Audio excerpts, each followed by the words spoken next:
মন যখন ক্লান্ত হয় শরীরও থেমে যায়, কিন্তু একটুখানি সেলফ কেয়ার আর ভালোবাসা বদলে দিতে পারে পুরো জীবন। আজকের গল্পটি এমন একজনের যে জীবনের অন্ধকার থেকে আলো খুঁজে পেল নিজের ভেতরে। ভিডিওটি যদি আপনাদের ভালো লাগে তাহলে লাইক করুন, কমেন্টে লিখুন আপনি কিভাবে নিজের মানসিক শান্তি বজায় রাখেন। আর লাইফ শক্তি চ্যানেলটি সাবস্ক্রাইব করতে কিন্তু একদম ভুলবেন না। আজকের গল্প।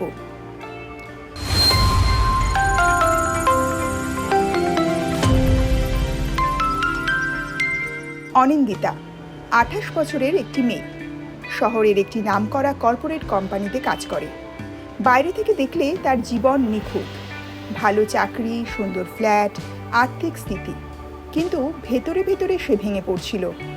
প্রতিদিনের কাজের চাপ, প্রতিযোগিতা, একাকিত্ব আর ভবিষ্যতের ভয় সব মিলিয়ে তার মন ধীরে ধীরে অন্ধকারে ঢেকে যাচ্ছিল। রাতে ঘুম আসতো না, সকালে এনার্জি থাকতো না। একদিন অফিসে প্রেজেন্টেশন দেওয়ার সময় হঠাৎ তার হাত কাঁপতে শুরু করলো, মাথা ঘুরে গেল। সহকর্মীরা তাকে হাসপাতালে নিয়ে গেল। রিপোর্টে লেখা ছিল extreme stress and anxiety. Doctor বললেন, ওষুধের পাশাপাশি তোমার জীবনধারা বদলানো দরকার, তোমার মনের যত্ন নেওয়া দরকার। কিন্তু অনিন্দিতা তো অবাক। মনের যত্ন নেব মানে?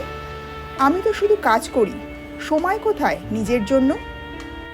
হাসপাতাল থেকে বেরিয়ে বাড়ি ফেরার পথে সে হঠাৎ নিজের জীবনটা ভেবে দেখল। কতদিন হলো নিজের জন্য কিছুই করেনি, কতদিন হলো বন্ধুদের সাথে হেসে কথা বলেনি, কতদিন হলো বই খুলে পড়েনি।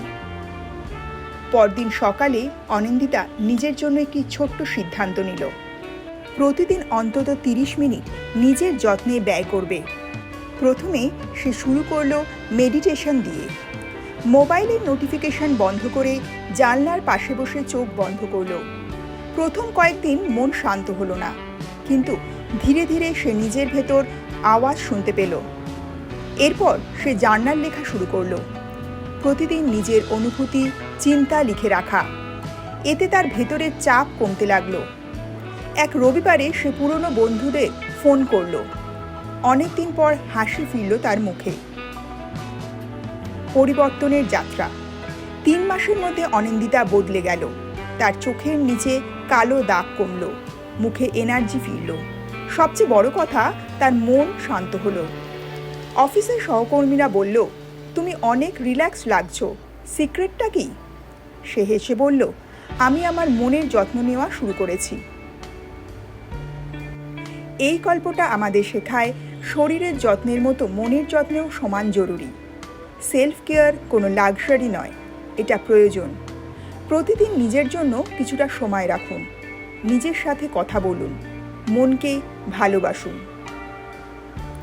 ভিডিওটা যদি আপনাদের ভালো লেগে থাকে তাহলে অবশ্যই লাইক দিন, কমেন্টে লিখুন আপনার প্রিয় সেলফ কেয়ার রুটিন কী। আর অবশ্যই লাইফ শক্তি চ্যানেলটি সাবস্ক্রাইব করতে কিন্তু একদম ভুলবেন না, কারণ এখানে নতুন নতুন মানসিক স্বাস্থ্য ও অনুপ্রেরণামূলক গল্প আমরা নিয়ে আসি প্রতিদিন।